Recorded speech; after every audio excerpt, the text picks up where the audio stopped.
¿Creerían si les dijera que existe un matrimonio que comenzó no por amor, sino por una deuda? ¿Y si esa persona, que considerabas una carga para toda la vida, se convierte un día en tu pilar más sólido? ¿Y si aquel lugar que veías como tu prisión resulta ser el sitio donde finalmente te encuentras a ti misma?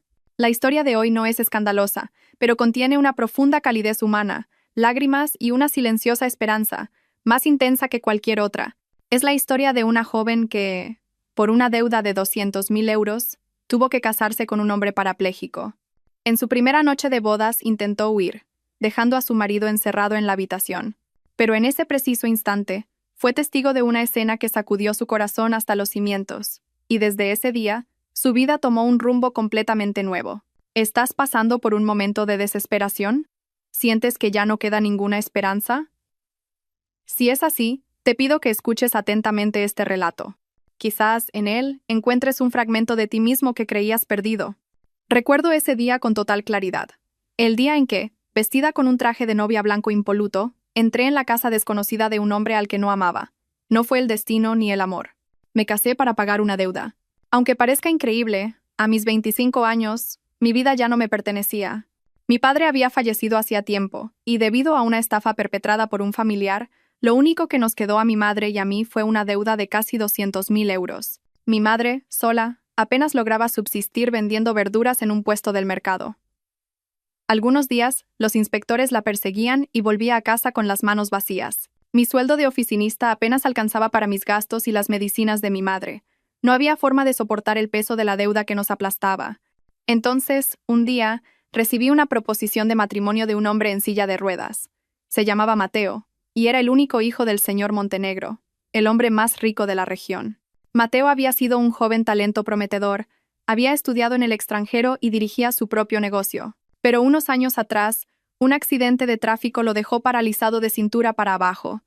Incluso su familia lo trataba como si no existiera, pero su padre, el señor Montenegro, quería mantener las apariencias. Quería celebrar una boda por todo lo alto para demostrar que su hijo seguía siendo válido. Me eligió a mí porque, aunque pobre, era una mujer callada, dócil y obediente. El señor Montenegro me propuso un trato. Si me casaba con Mateo, saldaría la totalidad de la deuda de mi madre, los 200.000 euros, justo después de la ceremonia. Además, me aseguró que no tendría que cumplir con mis deberes como una esposa de verdad. Solo debía permanecer al lado de Mateo, fingir ser su mujer y proteger la imagen de la familia. No pude responder de inmediato. Al volver a casa, pasé 3 días y 3 noches en vela. La imagen de mi madre arrodillada, suplicando a los acreedores, y los mensajes amenazantes diciendo que destrozarían nuestra casa, me hicieron darme cuenta de que no tenía escapatoria. Si no asumía esta carga, mi madre podría derrumbarse por la presión. La deuda solo engendraría más deuda, y nuestras vidas jamás escaparían de este círculo vicioso. Asentí. La boda se celebró 3 semanas después. Una ceremonia fastuosa en el hotel más lujoso, una caravana de coches de alta gama. Pero yo, la novia, me sentía como si estuviera asistiendo a mi propio funeral. La gente susurraba: «¿Qué suerte tiene esa chica, casándose con una familia de millonarios?» Otros se burlaban. ¿Suerte? ¿De qué? Dicen que el marido está en silla de ruedas. Es obvio. Se casó por dinero. No repliqué nada. Solo sonreí. Sí, era cierto. Me había casado por dinero. La suite nupcial estaba llena de flores blancas, una cama de terciopelo rojo y el aroma de un costoso perfume francés. Pero mi corazón, reflejado en el espejo, dolía como si alguien lo estuviera arañando. Mateo estaba sentado en silencio. Su mirada, profunda y fría, no mostraba la menor vacilación. Solo dijo una frase: «No es necesario que finjas. Sé que no quieres estar aquí». Aparté la mirada. No sabía si sentirme aliviada o triste, pero una idea comenzó a germinar en mi mente. Si ya me han dado el dinero y la deuda está saldada, ¿qué razón tengo para seguir aquí? Esa noche, cuando toda la casa dormía, me levanté en silencio y metí algo de ropa en una maleta. Al dirigirme a la puerta, dudé un instante. Por alguna razón, me giré para mirarlo de nuevo. Mateo seguía sentado con los ojos cerrados. Sabía que no dormía, pero no me detuvo. Salí, sintiéndome tan ligera como si me hubiera quitado un peso inmenso de encima. Sin embargo, al llegar a la puerta principal, recordé el comprobante de pago de la deuda de mi madre. Necesitaba la prueba de que habían pagado el dinero. Regresé a la casa.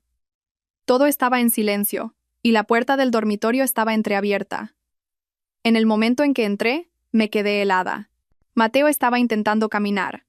No con sus piernas, sino con sus brazos. Se aferraba a la pared, arrastrando su cuerpo con desesperación, como si se jugara la vida entera en cada centímetro que avanzaba. Su cuerpo estaba empapado en sudor, sus labios apretados con fuerza y las venas de su frente marcadas por el esfuerzo. De las heridas en sus codos brotaba sangre. No sé cuánto tiempo permanecí allí, de pie. Solo sé que, en ese instante, algo dentro de mí se derrumbó. No fue por compasión. Fue porque me sentí terriblemente miserable y pequeña. Ese hombre no era la persona débil que yo había imaginado. Salí de la habitación como si huyera, pero esta vez no era porque quisiera escapar de allí. Era porque tenía miedo de mí misma. Me acurruqué en las escaleras del patio trasero, todavía aferrando con fuerza el asa de la maleta, como si fuera mi último salvavidas. A medida que la noche avanzaba, el viento frío se colaba por mi ropa, pero no era nada comparado con el frío que sentía en mi alma. No lloré, no podía. Algo en mi corazón se había roto. No era amor. No tenía la capacidad de amar en ese momento. Era ese pequeño atisbo de humanidad, esa pizca de orgullo que creía haber conservado hasta el final. Había intentado huir de este matrimonio por contrato, de mi marido parapléjico, de todo lo que consideraba una tragedia, pero al ver a Mateo, solo en la profunda noche, practicando para caminar, me di cuenta de lo aterradoramente pequeña y egoísta que era. No entendía por qué se esforzaba tanto. No habíamos intercambiado ni una sola palabra sobre nuestro futuro. Él mismo me había dicho que no necesitaba que actuara como una esposa real, que solo importaban las formas. Sin embargo, la imagen de su cuerpo empapado en sudor, arrastrando con dificultad sus piernas inmóviles mientras se aferraba a la pared, me dejó en shock. No necesitaba demostrarle nada a nadie, pero estaba intentando demostrárselo a sí mismo. Y yo, en cambio, había intentado tomar el camino más fácil, huir. El sonido de una puerta abriéndose a mis espaldas me sobresaltó. Era Mateo. No sé cómo había llegado hasta allí. Quizás me había oído. Estaba sentado en su silla de ruedas, con una manta sobre las piernas. Todavía no te has ido. No respondí, solo giré la cabeza. Si quieres irte, vete, pero no vuelvas nunca más. Su voz no contenía ira, solo la misma frialdad de una noche de escarcha. Me mordí el labio. De repente, sentí un nudo amargo en la garganta. He vuelto a por el justificante del pago de la deuda de mi madre. Mateo asintió. Giró su silla, entró en la casa y regresó con un pequeño sobre. Aquí está, con el sello y la firma del presidente. Ya no hay nada que te ate a este lugar. Me tendió el sobre con una mano firme. Su mirada era cruelmente serena. Lo tomé y me quedé quieta un momento. Algo no se sentía bien. Con el comprobante en la mano, todo debería haber terminado, ¿no? Entonces, ¿por qué sentía el corazón tan pesado? ¿Por qué practicas para caminar? Las palabras salieron de mi boca sin que pudiera controlarlas. Mi voz temblaba. No tienes por qué hacerlo. Mateo guardó silencio por un instante, y luego respondió, con una voz tan baja como un susurro. Porque no quiero ser una carga para nadie. Y porque quiero vivir como una persona. Lo miré. Por primera vez, lo miré de verdad. Sus ojos profundos ya no eran fríos como el día de la boda. En su lugar, había un dolor ya familiar y una fortaleza que inspiraba respeto. ¿Me odias mucho?, le pregunté. No respondió secamente. Pero me sentí decepcionada. Su respuesta me oprimió el corazón. A veces, la indiferencia duele más que el odio. Apreté el sobre. Como alguien que ha cerrado un trato, debería dar media vuelta y marcharme. Pero mis pies no se movían. Mateo ya no me miraba. Giró su silla para volver a entrar. Fue entonces cuando lo llamé, con urgencia. Mateo, ¿podrías darme unos días más? No quiero irme esta noche. No es por miedo, es porque he empezado a querer conocerte mejor. Bajé la cabeza. Tengo una deuda contigo que debo pagar. La deuda de mirarte como te mereces. Mateo no respondió, pero condujo su silla de ruedas hacia el dormitorio y no cerró la puerta con llave. Quizás fue un permiso silencioso, o quizás estaba demasiado cansado para discutir más conmigo. Poco después entré en la habitación. Ya no se sentía como una cárcel que me aprisionaba. Extrañamente, se sentía en calma. Mateo estaba acostado de espaldas a la pared. Me acosté en la cama contigua. Éramos dos extraños, en silencio, pero atados por un mismo destino. Esa noche no dormí nada. La imagen de Mateo arrastrándose por el suelo, centímetro a centímetro, la mirada desesperada en sus ojos llena de un anhelo de vivir, no se apartaba de mi mente. A la mañana siguiente me levanté temprano. Sorprendentemente, Mateo ya estaba despierto. Estaba junto a la mesa, usando sus brazos para servirse un vaso de leche caliente. ¿No llamas a la asistenta? No tienen la obligación de hacerlo todo por mí. Pero podrías caerte. Si me caigo, me levanto, respondió con indiferencia. Me acerqué dudando. Deja que te ayude. Mateo me miró. Su mirada era diferente a la de anoche. Un poco más suave, pero todavía con un matiz de cautela. Asintió y deslizó el vaso de leche hacia mí. Desde ese día, me quedé en esa casa. No por obligación, sino por decisión propia. Ayudaba a Mateo con pequeñas tareas. Desayunábamos juntos e intercambiábamos algunas frases sin importancia. Él nunca preguntó por qué me quedaba, y yo nunca di explicaciones. Todo fluía en silencio, como el humo, pero por dentro, una multitud de emociones se movía sin hacer ruido. Comencé a darme cuenta de que Mateo no era simplemente un hombre con una discapacidad. Era alguien que se había levantado de la adversidad, había saboreado el éxito y había sido derribado por el destino. El accidente le había arrebatado sus piernas, pero no su orgullo. Y por primera vez en mi vida, comprendí que algunas personas, incluso sentadas en una silla de ruedas, pueden mantenerse más erguidas en el corazón de otros. Y yo, aunque físicamente intacta, a veces vivía por debajo de mis propias limitaciones. No sabía cuánto tiempo más me quedaría allí, pero sabía que este matrimonio no era la peor de las condenas de la que debía huir de inmediato. Si me marchaba ahora, no solo abandonaría a Mateo, sino también a esa parte de mí, más humana, que acababa de empezar a despertar. Habían pasado 3 días desde la noche en que intenté huir. Nadie mencionó lo sucedido. Nadie habló del sobre que contenía el justificante de que la deuda de 200.000 euros de mi madre había sido saldada.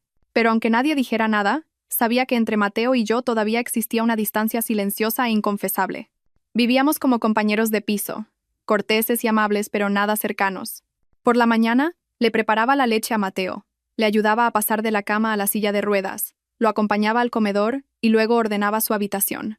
A lo largo del día, apenas intercambiábamos más de 5 o 6 frases, pero, extrañamente, en ese silencio, mi corazón comenzaba a conmoverse poco a poco. Empecé a fijarme en los pequeños detalles. En que Mateo tenía la costumbre de leer por las noches, sujetando el libro con la mano izquierda mientras tamborileaba con un lápiz con la derecha, que no le gustaban los purés demasiado líquidos, aunque la asistenta los preparaba a menudo pensando que serían más fáciles de tragar para un paciente paralizado. Después de comer, siempre se limpiaba la boca él mismo y doblaba la servilleta meticulosamente. Por muy cansado que estuviera, no quería que nadie hiciera esas cosas por él. Extrañamente, me sentía atraída por esos gestos tan ordinarios. Yo siempre había pensado que una persona con discapacidad necesitaba compasión, pero cuanto más vivía con Mateo, más me daba cuenta de que él no necesitaba ni compasión ni empatía. Lo que él quería era respeto, ser reconocido plenamente como un hombre, aunque sus 2 piernas hubieran perdido su fuerza. Una mañana, mientras yo limpiaba la mesa, Mateo preguntó de repente, ¿hasta cuándo piensas quedarte aquí? Me detuve un momento. Antes de que pudiera responder, continuó. No lo pregunto para echarte. Es solo que no sé si debería desear que te vayas o que te quedes. Levanté la vista y lo miré directamente a los ojos. No lo evité. Yo tampoco lo sé, pero ahora mismo no quiero irme. Mateo guardó silencio. Después de un momento, asintió. Entonces, quédate. Pero si te quedas por lástima, déjalo. No necesito eso. En lugar de enfadarme, sus palabras me dolieron. Me dolió que él pensara que yo podía sentir lástima por él, y me dolió pensar que quizás tenía razón. Esa noche, di vueltas en la cama sin poder dormir. Pensé en mi madre, que ahora viviría tranquila, libre de deudas. Me había llamado la tarde anterior, con una voz que mezclaba alegría y preocupación. Hija, dicen que tu nueva familia es muy rica, pero ten cuidado. Nunca se sabe qué intenciones puede tener la gente. No pude decir nada. No podía confesarle que su propia hija había planeado una traición en su primera noche de bodas. Colgué el teléfono con un nudo en la garganta. Quería compensarlo. Pero, ¿cómo se repara una herida invisible que has infligido en el corazón de otra persona? A la mañana siguiente, mientras preparaba el desayuno en la cocina, la asistenta se acercó corriendo y me susurró. Señora, ha venido la tía del señorito Mateo. Tenga cuidado, tiene un carácter un poco difícil. Asentí sin darle mucha importancia.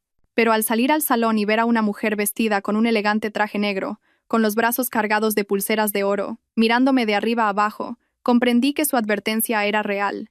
Vaya, ¿así que tú eres la esposa de Mateo? Preguntó con voz burlona. Sí, tía, buenos días. Me llamo Sofía. Eres mona. Pero he oído que vienes de una familia muy pobre. ¿Hay algo de lo que tu familia pueda presumir? ¿A qué te dedicabas? Sonreí amablemente. Sí. Mi madre vende verduras en el mercado, y yo trabajaba como administrativa en una empresa farmacéutica. Ella soltó una carcajada. Su voz estaba llena de desprecio. Vaya, qué generosa es esta familia. Contratarte debe haber sido solo para guardar las apariencias. Deberías estar agradecida de que te compraran por tanto dinero, ¿no crees? Levanté la cabeza. La sonrisa no desapareció de mis labios. Tienes razón, tía. Hubo un tiempo en que pensé que no estaba a la altura. Pero no he venido aquí a dar un golpe de suerte. Solo quiero cumplir mi papel como esposa. Aunque no sea amada, al menos merezco vivir con dignidad. La tía se quedó sin palabras por un momento. Antes de que pudiera reaccionar, Mateo salió de la habitación contigua en su silla de ruedas. Tía, basta ya. En esta casa no toleraré que nadie insulte a mi esposa. Ella, pálida, se volvió hacia Mateo. ¿Qué? ¿Te pones de su parte? ¿A favor de una chica comprada por deudas? Sea quien sea, no tienes derecho a tratarla así. La voz de Mateo era firme. Me quedé helada. Era la primera vez que alguien me defendía delante de otros. No por honor, ni por amor. Simplemente porque era su esposa. La tía se fue, incapaz de contener su ira. Mateo se volvió hacia mí. Su mirada era serena como un atardecer. Lo siento. Siento que hayas tenido que escuchar eso. Negué con la cabeza. No te preocupes. En realidad estoy acostumbrada. Pero no deberías acostumbrarte a que te hagan daño. Nadie merece escuchar esas palabras, Sofía. Giré la cabeza. Sentí como si alguien me hubiera agarrado suavemente el corazón. No dolía, pero era un agarre muy firme. Esa noche, cuando volví a la habitación y me metí en la cama, Mateo fue el primero en hablar. Sofía, gracias por no irte. Me mordí el labio.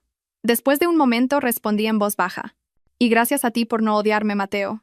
Mateo no respondió. Pero pude sentir que su respiración se había vuelto más tranquila, como si algo dentro de su corazón también hubiera comenzado a derretirse suavemente.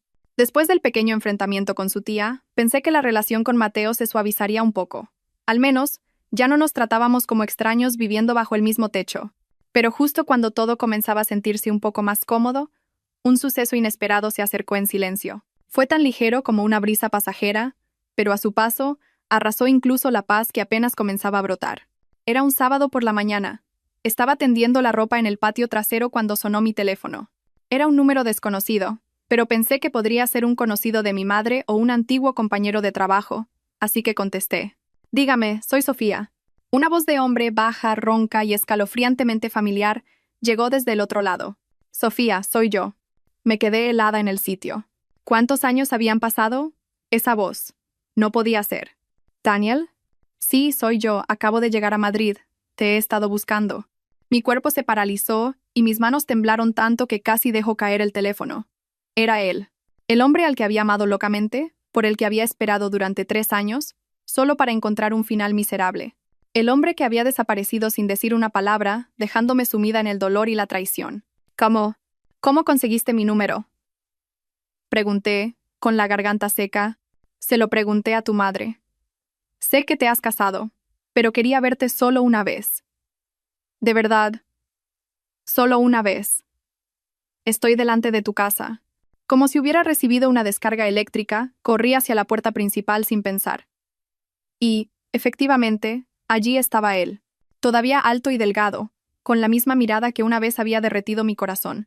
Pero yo ya no era la soñadora de 22 años. Era la esposa de un hombre. Aunque fuera un matrimonio por contrato, no podía permitirme una traición. No deberías haber venido aquí, dije, con una firmeza que me sorprendió a mí misma. Daniel bajó la cabeza. Con las manos en los bolsillos parecía muy inquieto. Lo siento. Siento haberme ido sin decir nada. De verdad, no tuve otra opción. El negocio de mis padres quebró, me fui a Barcelona a trabajar en la construcción y tuve un accidente. Cuando desperté, había perdido todos mis contactos. Me quedé allí sintiendo mi corazón latir con fuerza. Odio, dolor y fragmentos de recuerdos rotos me invadieron de golpe. Estoy casada. No deberías estar aquí. ¿Pero eres feliz? Preguntó Daniel suplicante. ¿Feliz? Estuve a punto de decir que sí, pero mis labios no se movieron. ¿Soy feliz? Mateo y yo nunca nos hemos amado. Intenté huir. Hasta ahora, nuestra relación es algo ambiguo, sin nombre. Por favor, déjame en paz. Le debo demasiado a una persona. No quiero hacer nada que pueda herirle.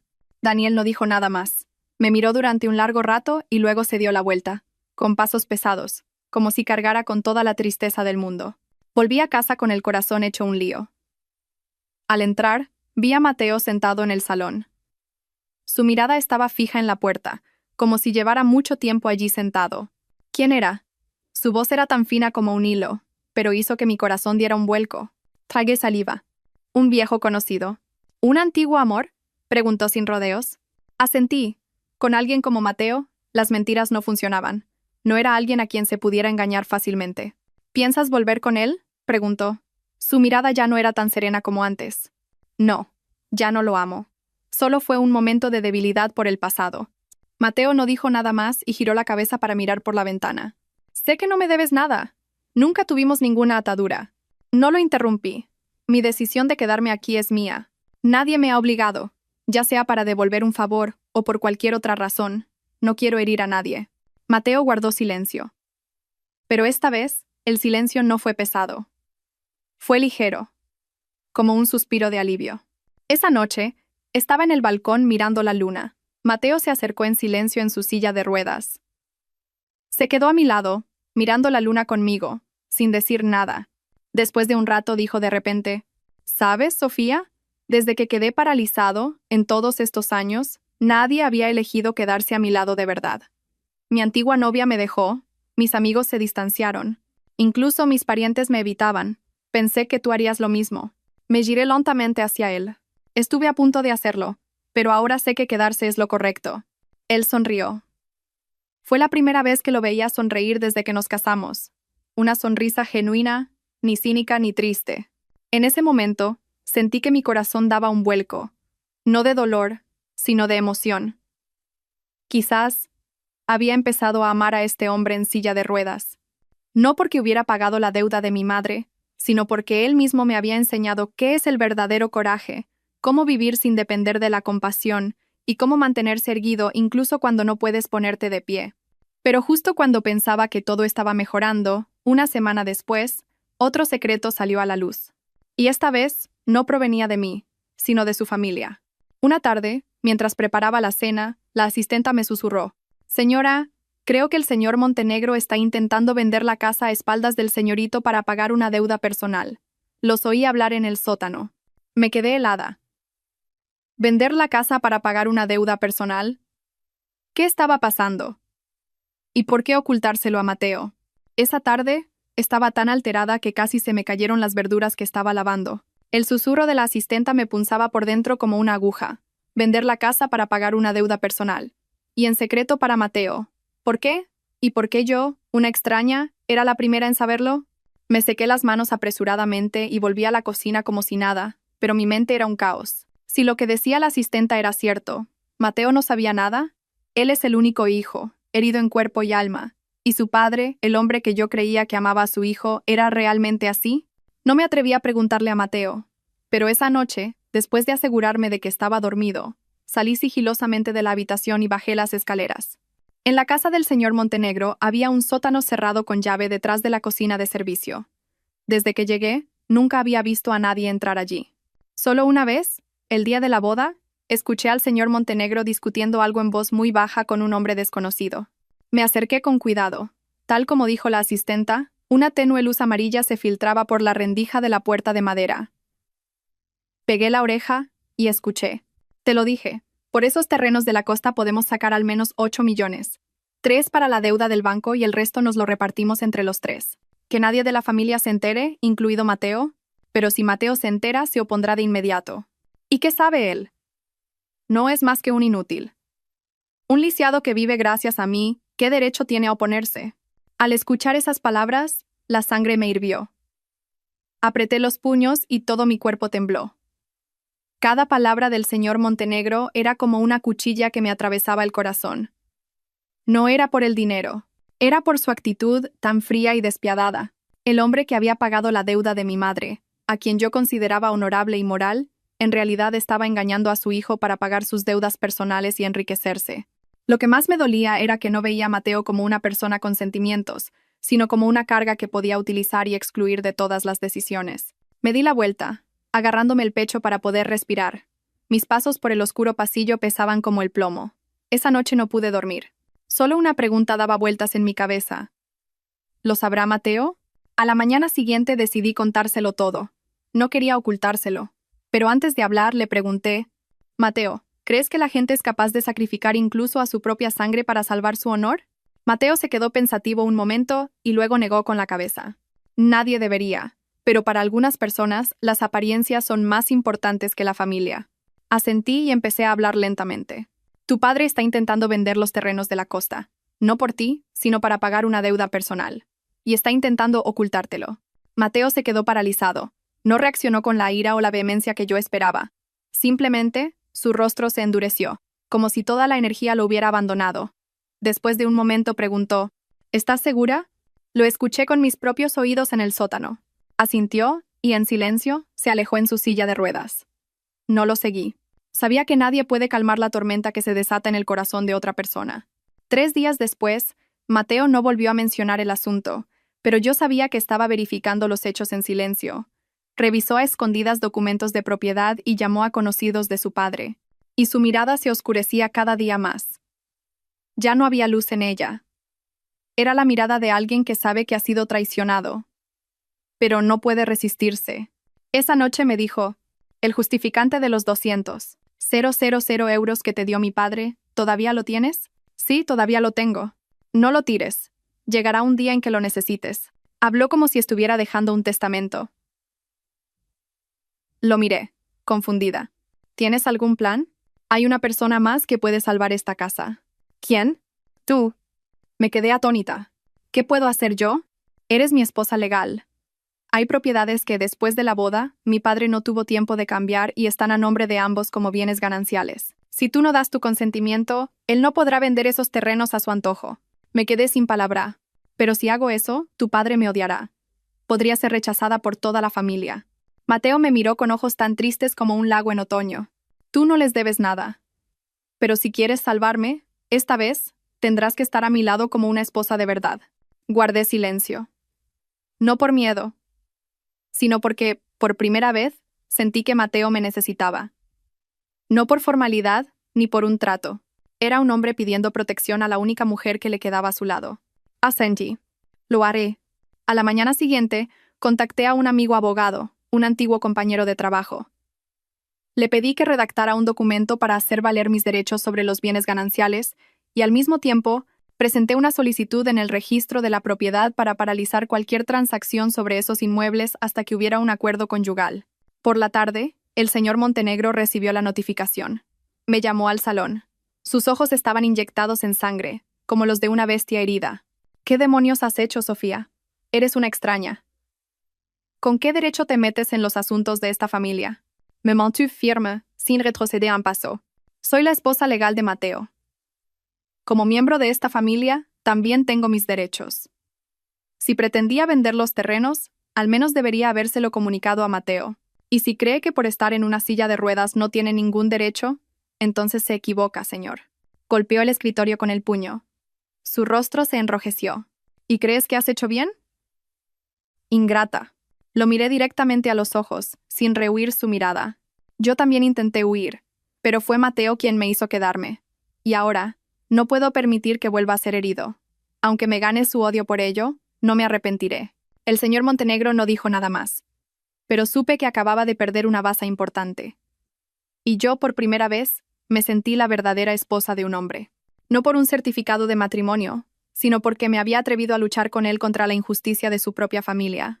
Tras aquel enfrentamiento, el aire en la casa se volvió denso y pesado, como si una espesa niebla lo hubiera invadido. El señor Montenegro ya no gritaba, pero su silencio era más escalofriante. No necesitaba alzar la voz para expresar su furia. Utilizaba miradas gélidas, un trato despectivo y palabras cargadas de significado para presionarme poco a poco. Esa noche, en la cena, solo estábamos Mateo, el señor Montenegro y yo. Apenas probó bocado antes de levantarse y marcharse en silencio. Mateo me miró y negó con la cabeza. No le hagas caso. Para mi padre, el honor es más importante que la familia. Cuando hay dinero de por medio, no ve a nadie como un pariente.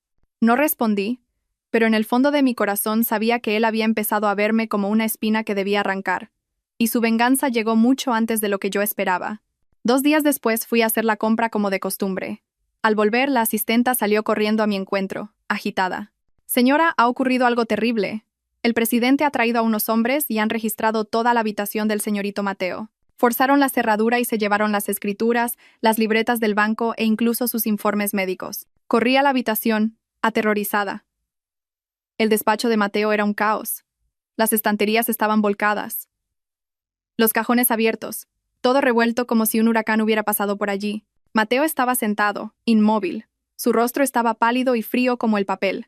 Tenía los puños tan apretados que las uñas se le clavaban en las palmas, haciéndole sangrar. Me acerqué y le pregunté en voz baja: ¿Estás bien?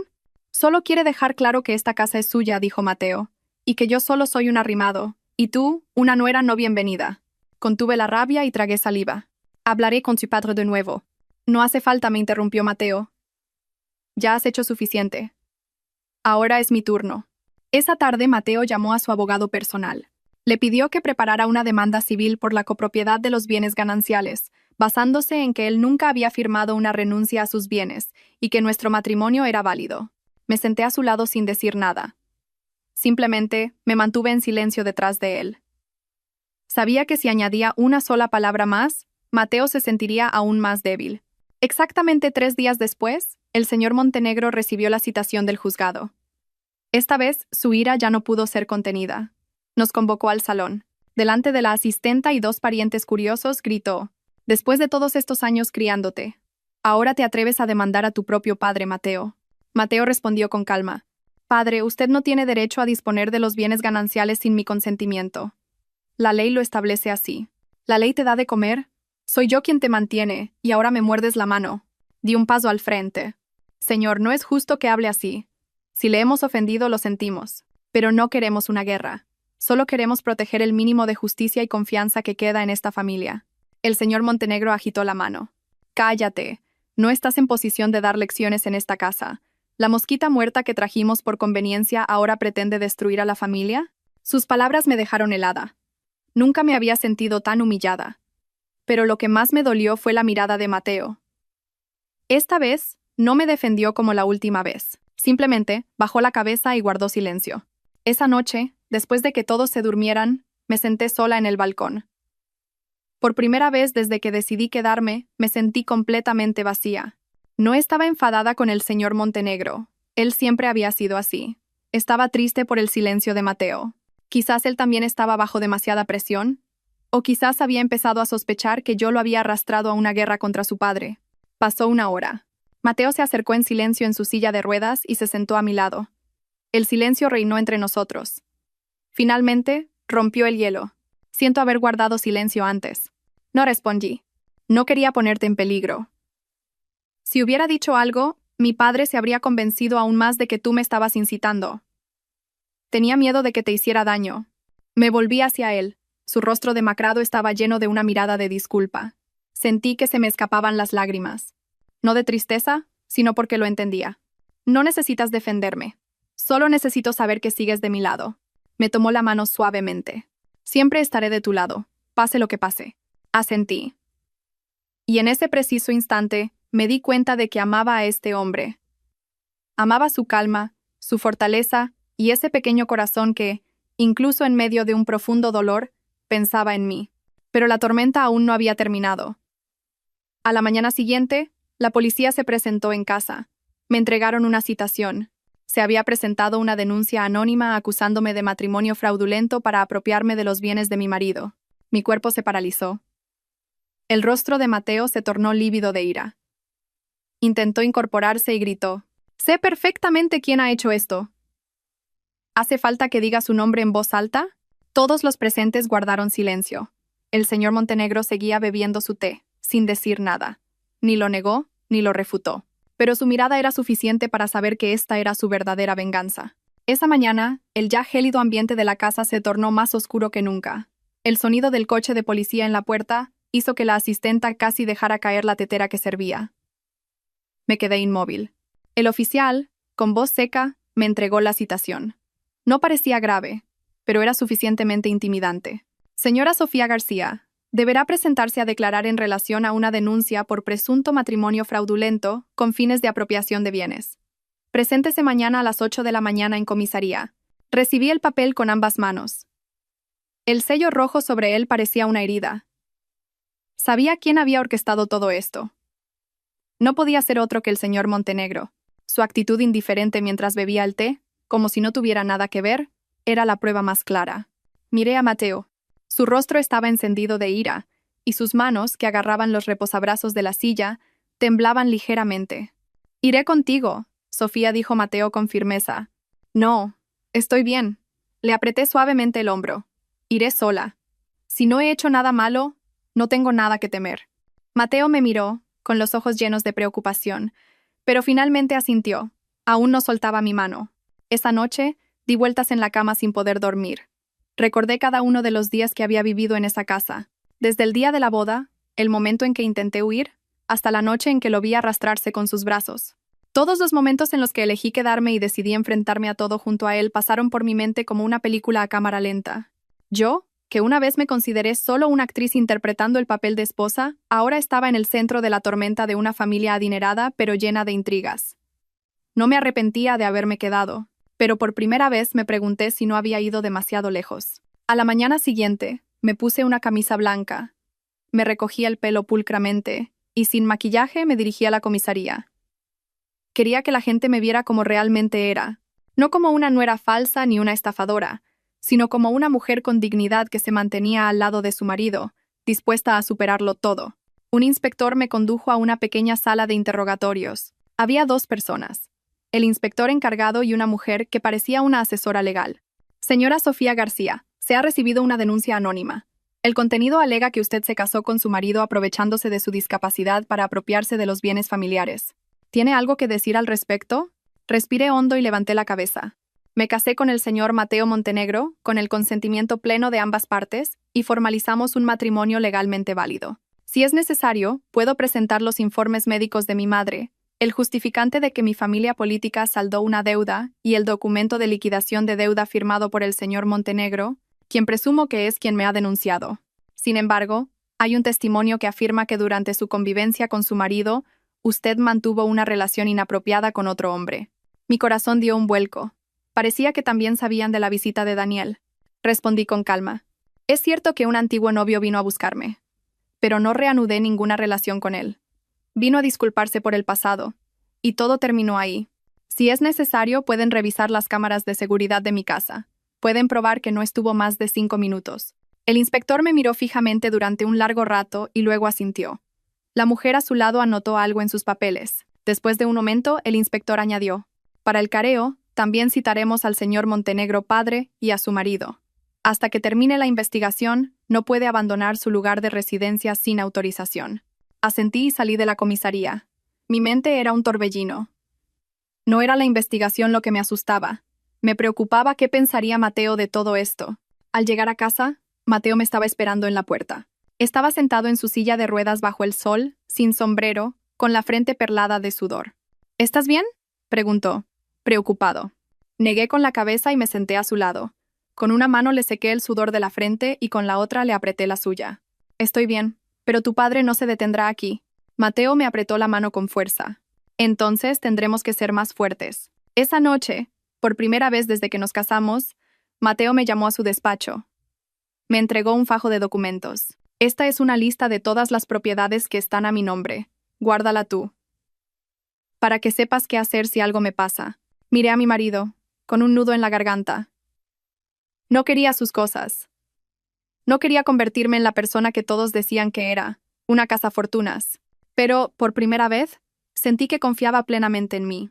Asentí y tomé los documentos. Te lo prometo, protegeré lo que tanto valoras. 2 días después, se celebró el careo en la comisaría. Acudimos Mateo, el señor Montenegro y yo. Nada más entrar en la sala, el señor Montenegro me fulminó con la mirada. Pero no bajé la cabeza. Ya no era la mujer que se asustaba fácilmente. El inspector le preguntó al señor Montenegro: «Señor Montenegro, ¿es cierto que usted personalmente saldó una deuda de la madre de su nuera justo después de la boda de su hijo?» El señor Montenegro dudó un momento y luego asintió. «Así es. Fue para mantener las apariencias de la familia, pero esa mujer se casó con mi hijo solo para conseguir ese dinero. Después de la boda, no lo cuidó como una esposa debería.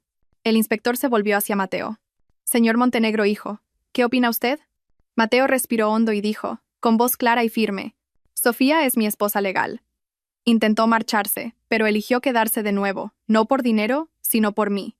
Me ha cuidado e incluso me ha protegido de la presión injusta de mi propia familia. Si alguien dice que se casó conmigo por interés, esa persona debería mirarse primero a sí misma y preguntarse quién está utilizando a otros para encubrir sus propias faltas. La sala se quedó en silencio. Solo se oía el sonido de un bolígrafo escribiendo sobre el papel. En ese momento, supe que ya no estaba sola. Nunca olvidaré ese día. El momento en que Mateo, en la sala de interrogatorios de la comisaría, frente a 3 policías y su propio padre, declaró: si tengo que elegir entre el honor de la familia y la verdad, elijo la verdad, porque lo único que puede proteger el corazón de una persona es la verdad. Sus palabras resonaron como una campana en medio de la tensa atmósfera. El señor Montenegro no reaccionó de inmediato. Solo vi cómo sus nudillos se ponían blancos al apretar los reposabrazos de la silla, pero supe que no era por emoción, sino por una furia extrema. Desde ese día, el ambiente en la casa pasó de la tensión a la oscuridad. El señor Montenegro ya no gritaba ni lanzaba indirectas. Eligió el silencio absoluto, un silencio peligroso. Y 3 días después, la última carta que había estado ocultando durante tanto tiempo salió a la luz. Era domingo por la mañana. Mientras preparaba el desayuno, sonó el timbre. En la puerta había una mujer desconocida. Vestía con elegancia, llevaba gafas de sol y sostenía la mano de un niño de unos 5 o 6 años. Disculpe, ¿es esta la residencia del señor Montenegro?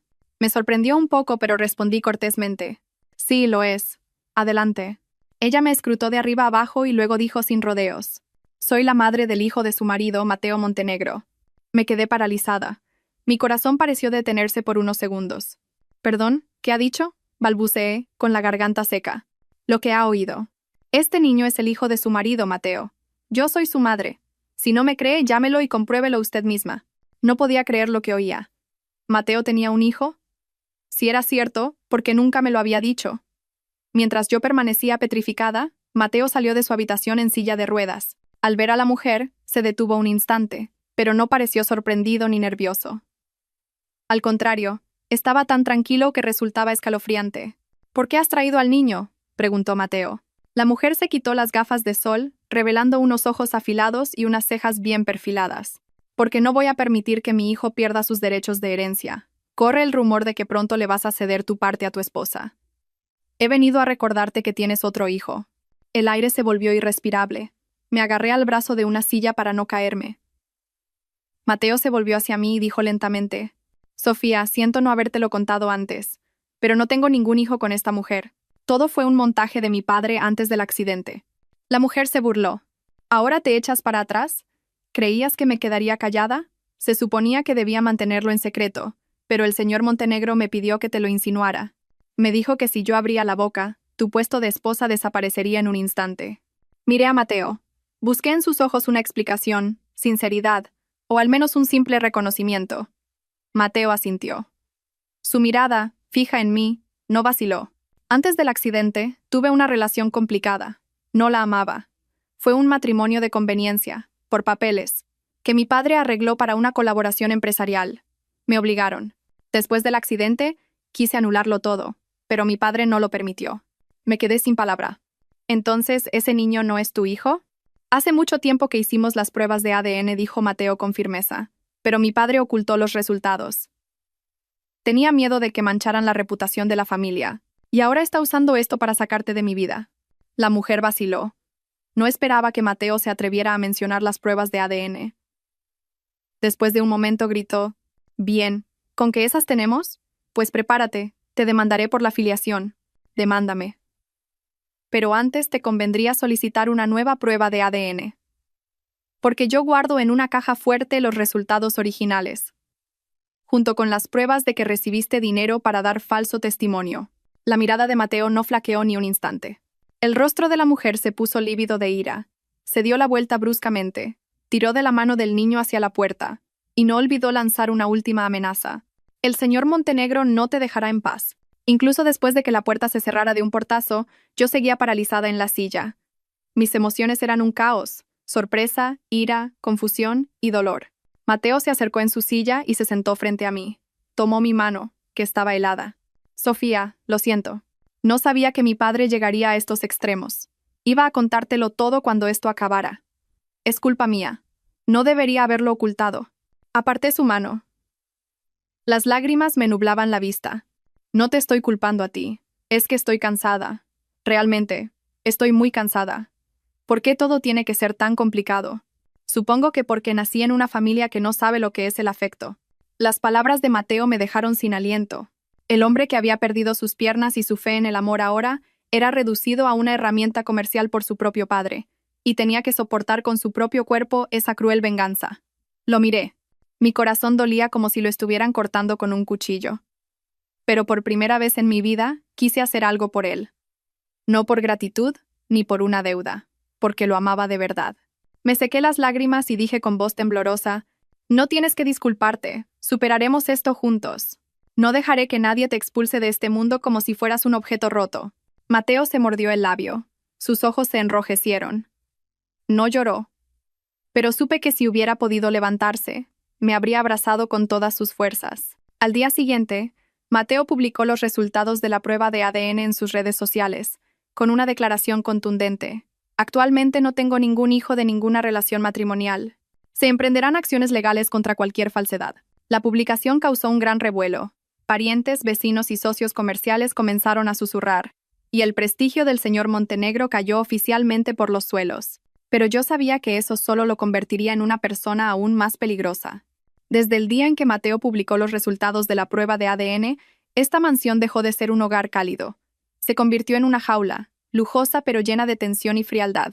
Todos en la casa caminaban en silencio, hablaban en voz baja y evitaban mirarse a los ojos, como si temieran una bomba a punto de estallar. Pero todos sabíamos que lo inevitable estaba por llegar, y llegó antes de lo esperado. Una semana después, un domingo por la mañana, mientras Mateo y yo preparábamos el desayuno, el señor Montenegro bajó de su habitación. Ya no había ira en su rostro. En su lugar había una mezcla de frialdad y una sensación de triunfo, como el de alguien que ha encontrado la última carta para ganar el juego. Esta tarde a las 6, todos en el salón. La familia Montenegro tiene un anuncio que hacer.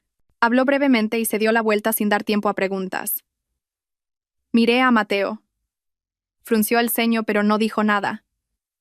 Ya no había miedo en sus ojos. En su lugar, había la calma de quien anticipa y se prepara para un gran acontecimiento. Esa tarde, a la hora acordada, todos los parientes de la familia Montenegro se reunieron. El espacioso y lujoso salón se había convertido en una solemne sala de juntas. Las sillas estaban dispuestas en orden, y todos tenían expresiones serias. Sobre la mesa principal, en lugar del habitual té y pastas, había un grueso sobre con un sello rojo, y a su lado, un portátil preparado para proyectar un documento. El señor Montenegro se sentó en el centro, con su abogado personal, un hombre mayor con traje gris, a su izquierda. A su derecha, una joven secretaria con una expresión gélida. Mateo entró en su silla de ruedas y yo lo seguí. Todas las miradas se clavaron en nosotros, mitad compasión, mitad curiosidad. He convocado a todos hoy porque hay un asunto importante que tratar, dijo el señor Montenegro. Su voz era clara. Se trata de un cambio en mi testamento. Un murmullo recorrió la sala. Apreté con fuerza la mano de Mateo. Él mantenía la compostura, pero sentí un ligero temblor en su brazo. El señor Montenegro hizo un gesto a la secretaria. Ella abrió el portátil y proyectó el Nuevo Testamento en la gran pantalla de televisión. Según este testamento, todos mis bienes inmuebles, es decir, 3 residencias y un terreno de primer nivel en el centro de la ciudad, así como la totalidad de mis acciones en la empresa, serán heredados por mi sobrino, Carlos Montenegro. Mi hijo, Mateo Montenegro, no heredará nada, a excepción de una pensión mensual de 1.500 euros para sus gastos. El control total de los bienes será administrado por Carlos en mi nombre desde el día de mi fallecimiento. Un silencio sofocante se apoderó de la sala. Todas las miradas, llenas de asombro, se dirigieron al señor Montenegro. Pero él, como si nada, bebió su té lentamente, como si estuviera contando una historia trivial. Me quedé atónita. Mateo, el heredero legítimo, había sido excluido de todos sus derechos en un instante, sin previo aviso, sin una razón oficial. Solo con una frase que sonaba a limosna. Una pensión mensual de 1.500 euros. Apreté la mano de Mateo, pero él seguía sentado, mirando fijamente la pantalla. Ya no había dolor en sus ojos. En su lugar, solo había frialdad, una frialdad glacial. El abogado comenzó a leer las cláusulas una por una. Yo no oía nada. Solo una frase resonaba en mi cabeza. Dado que su estado de salud no está garantizado, se considera que Mateo Montenegro ya no tiene la capacidad de administrar el patrimonio, por lo que se le excluye de la lista de herederos. Mateo se rió. Una risa seca y amarga. Así que esto es lo que estaba preparando. Lo que quería era borrarme por completo de su vida. El señor Montenegro dejó la taza de té y asintió. Correcto. No puedo confiar el futuro de la familia a alguien que vive en una silla de ruedas dependiendo de los demás. Necesito a alguien capaz. Pero soy su hijo, grité, incapaz de contenerme.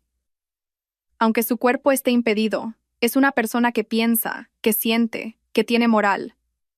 Ha defendido el honor de esta familia durante años. ¿Cómo puede hacer esto? Cállate, gritó el señor Montenegro por primera vez en toda la reunión, interrumpiéndome.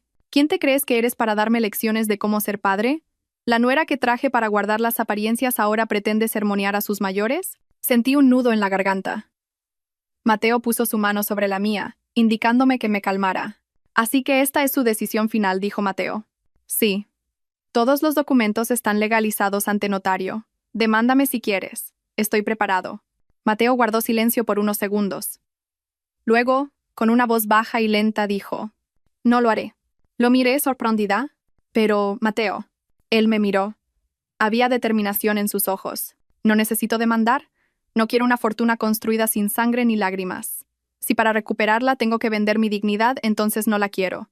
Pero me iré de aquí. Para siempre. El señor Montenegro se levantó de un salto. ¿Cómo te atreves? Y me iré con Sofía. No necesitamos nada más que nuestra tranquilidad. Si le queda una pizca de conciencia, déjenos en paz. Si continúa molestándonos, yo tampoco guardaré más silencio. La sala quedó en un silencio sepulcral. Nadie esperaba que el hombre en silla de ruedas pronunciara palabras tan contundentes. Sus piernas podrían haber perdido su fuerza, pero su mente y su voluntad nunca se habían doblegado. Le apreté la mano con fuerza. En ese momento, comprendí que no hay mayor patrimonio que uno mismo, y que no vale la pena quedarse en una familia donde solo quedan cálculos e intereses. Al día siguiente, Mateo y yo hicimos las maletas en silencio. Nadie nos despidió, nadie nos detuvo. Solo una nota sobre la mesa. No discutiré más con usted, padre, pero viviré como un ser humano, no como una sombra. Adiós. Mateo. Al salir por la puerta de la mansión valorada en millones, me giré por última vez. Todo allí era lujoso y grandioso, pero estaba vacío. Nos fuimos sin nada más que el uno al otro. El taxi plateado comenzó a moverse lentamente, alejándose de la lujosa urbanización a la que una vez llegué con un vestido de novia blanco, llena de cálculos, miedos y promesas a mí misma. Ahora me marchaba en silencio, sin ataduras, sin fortuna, sin estatus, pero con el corazón más ligero que nunca. Mateo, sentado a mi lado, me sostenía la mano con fuerza, como si temiera que fuera a desaparecer. Su rostro mostraba el cansancio, pero sus ojos brillaban con una extraña intensidad.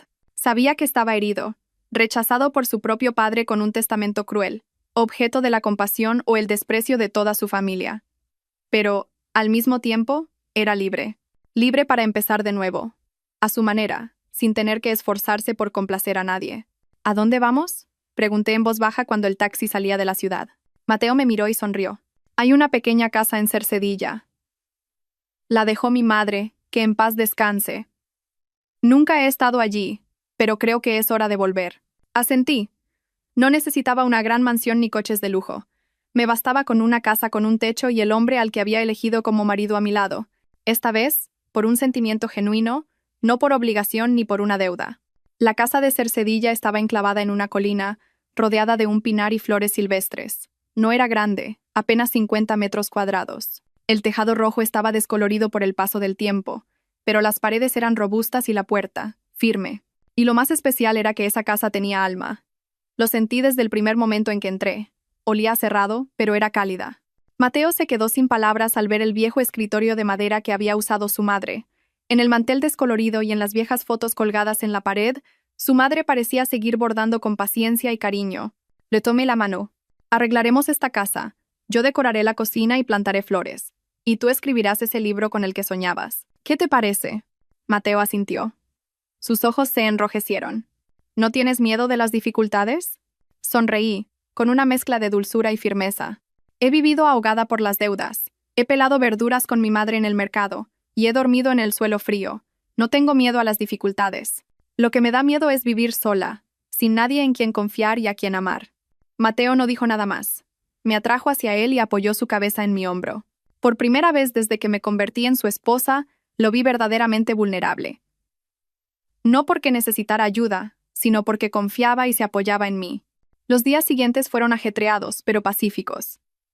Limpié cada rincón de la casa, lavé las viejas mantas y creé un pequeño huerto frente a la casa. Mateo, aunque en su silla de ruedas, hizo mucho más de lo que yo esperaba. Arregló las ventanas, cambió las bombillas, reorganizó la vieja estantería y comenzó a planificar la escritura de su autobiografía. Al principio, no todo fue fácil. Sin asistenta, me levantaba a las 5 de la mañana para cocinar, lavar la ropa y sacar a Mateo al sol. El agua salía con poca presión, la electricidad era inestable y los días de lluvia había goteras. Pero, extrañamente, era feliz. Porque por primera vez, Mateo y yo vivíamos como un verdadero matrimonio, compartiendo cada tarea, cada gota de sudor y cada risa. Un día, mientras preparaba las verduras, oí la voz de Mateo a mis espaldas. «Sofía, ven un momento». Me giré y vi que sostenía una pequeña y vieja caja de madera. La abrió. Dentro había un sencillo anillo de plata. No tenía joyas, pero brillaba bajo el sol. Lo guardaba para cuando decidieras quedarte a mi lado de verdad, dijo. Quiero dártelo ahora, no como un anillo de un matrimonio por contrato, sino como un anillo de amor. Con la garganta anudada, extendí la mano, y él me puso el anillo en el dedo anular. Yo también tengo algo que decir, susurré. Empecé este matrimonio para salvar a mi madre, pero me quedé por ti. Y ahora, no necesito ninguna razón para seguir aquí. Solo quiero vivir a tu lado para siempre. Los ojos de Mateo se llenaron de lágrimas. Sin decir nada, apoyó su frente contra la mía. El viento que soplaba entre los pinos sonaba como un susurro de bendición. Esa noche, leí el manuscrito que Mateo acababa de escribir. Cada línea era un fragmento de su vida. Escribió sobre el accidente, sobre sentirse como un adorno para su familia, sobre el dolor cuando su antigua novia lo abandonó, y sobre nuestra primera noche de bodas, sobre el momento en que me vio, de pie junto a la ventana, con una maleta en la mano y los ojos vacíos. Escribió, pensé que se marcharía, y no la culpé. Pero cuando regresó, cuando me preparó mi primer vaso de leche, supe que quizás la vida no había sido tan cruel conmigo después de todo. Cerré el manuscrito. Las lágrimas rodaban por mis mejillas. Nunca había imaginado que yo pudiera ser tan importante para alguien. Justo esa noche, una llamada de mi amigo abogado me sobresaltó. Sofía, no sé si debería decírtelo, pero acabo de enterarme de que el señor Montenegro ha sido hospitalizado por un derrame cerebral causado por el estrés. Apreté el teléfono. No sabía si alegrarme o entristecerme. Después de todo, era mi suegro, el padre de Mateo, el hombre que nos había echado de casa sin piedad. Pero miré a mi lado. Mateo dormía profundamente después de un duro día de trabajo. No quise despertarlo. No quería que nada nos hiciera retroceder al pasado. Colgué el teléfono. Quizás nos habíamos marchado en el momento justo. Aunque todo se estuviera quemando a nuestras espaldas, todavía teníamos luz por delante. Habían pasado 3 días desde la llamada del abogado. Pensé que todo quedaría olvidado, como una página de un libro cerrado. No le conté a Mateo que su padre había sufrido un derrame. Creí que ya no debía importarle. Pero las cosas no eran tan sencillas como yo pensaba. Esa mañana, mientras tendía la ropa en el patio, llegó un paquete para Mateo. El remitente era el abogado que había trabajado para su familia durante mucho tiempo. Me sequé las manos y entré. Vi a Mateo abriendo el sobre. Su rostro estaba serio. Dentro, junto a un pequeño USB, había una breve nota escrita a mano. Estimados Mateo y Sofía, sé que no desean volver a esa casa. Sin embargo, el presidente grabó un archivo de audio antes de su derrame. Me pidió que si llegaba el día en que no pudiera hablar, se lo entregara a ustedes. El contenido no es largo, pero es la historia que él quería confesar al final. No sé qué significado pueda tener esto, pero como profesional del derecho, creo que todos tienen derecho a ser perdonados y comprendidos, aunque sea en el último momento. Atentamente, el abogado. Mateo miró fijamente el USB. Me senté a su lado y le pregunté en voz baja. ¿Quieres que lo escuchemos? Guardó silencio durante un largo rato y luego asintió. Quiero escucharlo. No para perdonar, sino para entender. Quizás después de entender, mi corazón se sienta más ligero. Le acerqué el portátil y conectamos juntos el USB. apareció un único archivo de audio con el simple nombre. Para mi hijo. Pulsé el botón de reproducir. Mateo, si estás escuchando esto, significa que tu padre ya no está en su sano juicio, o quizás es que no tuve el valor de decírtelo a la cara. La voz del señor Montenegro se escuchó. No era firme como de costumbre, sino ronca, lenta y agotada. He hecho muchas cosas terribles. Lo sé, pero durante décadas viví creyendo que estaba haciendo lo correcto. Nací en una familia donde el honor lo era todo, donde todo tenía que ser grande, impresionante y cumplir con los estándares. Me enseñaron que un hombre debe ser fuerte, el mejor, y nunca mostrar debilidad. Pero cuando tú, mi único hijo, quedaste postrado por un accidente, tuve miedo. No porque te odiara, sino porque temía que la gente se riera de mí. Miré a Mateo. Tenía los labios apretados y la mirada fija en la pantalla. Temía perder las apariencias. Me aterrorizaba que la gente me preguntara qué hacía mi hijo. Me aterrorizaba que los parientes susurraran si iba a dejar el negocio familiar a un lisiado. Dejé que ese miedo eclipsara incluso el amor de un padre. Se oyó una tos seca en la grabación, y luego continuó, como si estuviera vaciando su alma. Cuando dijiste, delante de toda la familia, que no necesitabas nada más que tranquilidad, me quedé en shock. Por primera vez, me di cuenta de que eras más fuerte que yo. Tú te mantenías erguido sobre tu dignidad, mientras que yo solo me sostenía sobre dinero y apariencias. Y Sofía, mi nuera, la desprecié. Pensé que se había casado contigo por dinero. Pero cuando la vi enfrentarse a mí, rechazar el patrimonio y marcharse contigo sin mirar atrás, supe que era la mujer que te merecías. Sentí una punzada en el pecho. No sabía si era de dolor o de emoción. Mateo, si tienes la oportunidad, espero que me perdones. No porque lo merezca, sino porque no quiero morir sin haberle dicho una palabra sincera a mi hijo. La grabación terminó ahí. Sin música de fondo, sin dramatismo. Solo un padre que, en el último momento de su vida, vomitaba las palabras que había reprimido durante toda una vida. Mateo permaneció sentado en silencio durante mucho tiempo. Luego susurró, como si hablara consigo mismo. Así que él también sabía que estaba equivocado. Le rodeé la mano en silencio. Está bien. Mateo asintió. No sé cómo llamar a este sentimiento. No es perdón, pero mi corazón se siente más ligero, mucho más. Nos quedamos sentados juntos, en un silencio sereno. A la tarde siguiente el abogado volvió a llamar. Dijo que el señor Montenegro había recuperado la conciencia, pero que su capacidad para hablar y moverse estaría muy limitada. Quería verlos una vez. No era una obligación, pero tenía unas últimas palabras que decirles en persona. Le pasé el teléfono a Mateo. Escuchó en silencio, sin oponerse ni dudar. Esa noche volvimos a la mansión. Todo seguía igual, pero la sensación era completamente diferente. Yo ya no era una expulsada. Volvía. No para exigir justicia, sino para cerrar el último capítulo de una vieja historia que había quedado inconclusa. El señor Montenegro yacía en una cama de hospital instalada en el centro del salón.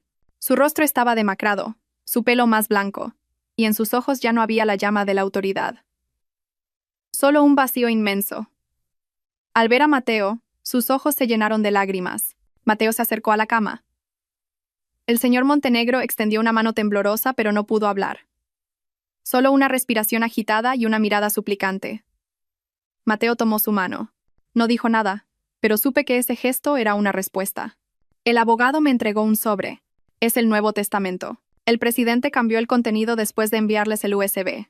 La casa de Cercedilla y una pequeña cantidad de efectivo les serán transferidos inmediatamente como compensación. El resto del patrimonio se gestionará según el testamento original. No abrí el sobre. Miré a Mateo. Solo dijo una cosa. Si él ha elegido salvar las apariencias, al menos dejemos que se marche en paz. Asentí. Nos fuimos cuando oscurecía. No hubo despedidas, ni eran necesarias. Mateo, al mirar por última vez la mansión, dijo en voz baja: «Adiós, padre». No supe si Mateo lo había perdonado de verdad. Pero supe que ese día había dejado atrás el pasado sin rencor. Desde que dejamos la mansión, todo cambió. No por el saldo en nuestra cuenta bancaria o por lo que el mundo llama riqueza. Fue por un cambio en nuestros corazones. Nos volvimos más ligeros, más profundos y llenos de gratitud. La pequeña casa en la colina ya no estaba sola entre las malas hierbas. Mateo y yo la cuidamos juntos, día a día. Pintamos las paredes de blanco y pusimos tejas nuevas.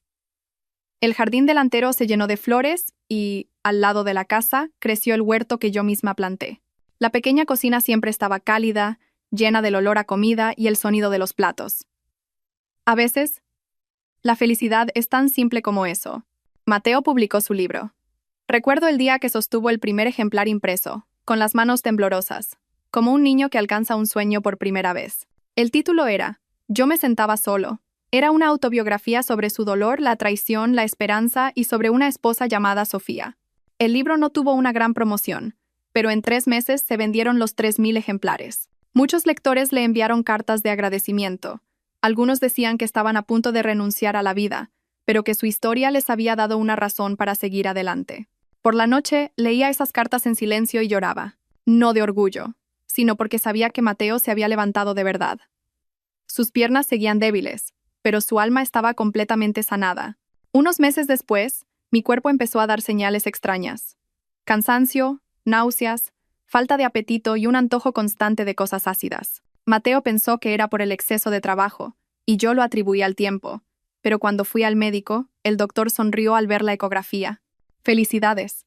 Está de más de 6 semanas. Me quedé helada. Nunca me había atrevido a soñar con ser madre. Cuando me casé con Mateo, me había hecho a la idea de que quizás no tendríamos hijos, en parte por su estado de salud y en parte porque sentía que el destino ya me había quitado demasiado como para esperar algo tan hermoso. Así que salí de la consulta y, de pie bajo el sol, apretando la ecografía, lloré como nunca antes lo había hecho. Esa noche, preparé una cena sencilla con los platos favoritos de Mateo. Justo cuando él terminaba de comer, saqué la ecografía del bolsillo y se la mostré en silencio. Tengo algo para ti. Mateo miró la foto durante un largo rato y luego levantó la cabeza. Sus ojos estaban llenos de lágrimas. Sofía, ¿es de verdad? Asentí. No dijo nada más. Solo extendió la mano por encima de la mesa y me apretó la mía con fuerza. Su mano estaba fría, pero su corazón estaba cálido. Esa noche, escribió hasta tarde. A la mañana siguiente, encontré una hoja de papel sobre su escritorio. Era una carta para nuestro bebé. La primera línea decía: Querido hijo mío, quizás papá no pueda enseñarte a correr, pero te enseñaré a nunca derrumbarte ante las cosas más terribles del mundo. Leí cada línea, incapaz de contener las lágrimas. El hombre en la silla de ruedas era la persona más fuerte y tierna que conocía. A medida que mi vientre crecía, Mateo también cambió. Se volcó en su rehabilitación, practicando cada mañana, paso a paso, sujetándose a una barandilla de madera. A veces se caía y se hacía heridas en la frente. Cuando yo corría a ayudarlo, él sonreía y decía: Nuestro bebé nacerá pronto. Quiero recibirlo de pie. Apoyé mi cabeza en su hombro sin decir nada. Comprendí que hay amores que, sin necesidad de grandes palabras, te hacen llorar de emoción. El día que nació nuestro hijo, llovía a cántaros. En la sala de partos me aferré a una foto de Mateo que él me había dado. El médico dijo que estaba agotada y que tendrían que hacerme una cesárea. En mi conciencia borrosa solo recuerdo haber dicho una cosa: hagan lo que sea. Pero por favor, salven a mi bebé. 3 horas después, desperté en la sala de recuperación. Lo primero que vi fue el rostro de Mateo, demacrado pero radiante, y a mi lado, un pequeño ángel que dormía plácidamente. Es un niño. Lo has hecho muy bien. Mi amor susurró a mi oído. Extendí la mano y toqué la mejilla de mi hijo. En ese momento supe que al final de un viaje largo, difícil y lleno de lágrimas, por fin había encontrado la verdadera felicidad. Lo llamamos Leo. Con la esperanza de que, así como él había sido un faro de esperanza para nosotros, también pudiera ser una luz brillante en la vida de los demás. 3 meses después, nos enteramos de que el señor Montenegro había fallecido. El testamento no volvió a cambiar, y no hubo más cartas ni noticias. Se fue en silencio, como una sombra. Miré a Mateo. No lloró. Solo dijo en voz baja: Espero que esté en paz, donde quiera que esté. No fuimos al funeral, no por odio, sino porque ya nos habíamos despedido hacía mucho tiempo. Ahora cada mañana me despierto con el canto de los pájaros, la risa de mi hijo y el sonido del teclado de Mateo escribiendo su segundo libro. La pequeña casa en la colina, el hombre en silla de ruedas, la mujer que una vez quiso huir y un bebé regordete se han convertido en una familia normal, pero sólida como una montaña. Alguien me pregunta: si tuvieras la oportunidad de elegir de nuevo, ¿te casarías con un hombre parapléjico? Y yo respondo con una sonrisa: no lo elegí solo una vez, lo elijo todos los días de mi vida. Queridos suscriptores, a veces lo que nos hace fuertes no son nuestras 2 piernas, sino un corazón que se levanta de nuevo incluso después de ser herido. Y lo que construye una familia no es la riqueza, sino la confianza mutua, el compañerismo y el coraje de agarrarse fuerte de la mano cuando llega la tormenta. La nuera, que una vez se consideró vendida por una deuda, fue la única persona que se quedó al lado de Mateo cuando todo el mundo le dio la espalda. Y Mateo, que parecía haberlo perdido todo, fue quien protegió su integridad hasta el final. No necesitaban una mansión ni una herencia. Tenían algo mucho más valioso: un verdadero hogar. En la vida, a veces nos encontramos en apuros. Somos malinterpretados, traicionados e incluso rechazados por nuestros seres más cercanos. Pero si no perdemos nuestra pureza de corazón, vivimos correctamente y amamos con sinceridad, la vida, sin duda, nos regalará el final que merecemos. Gracias por escuchar hasta el final.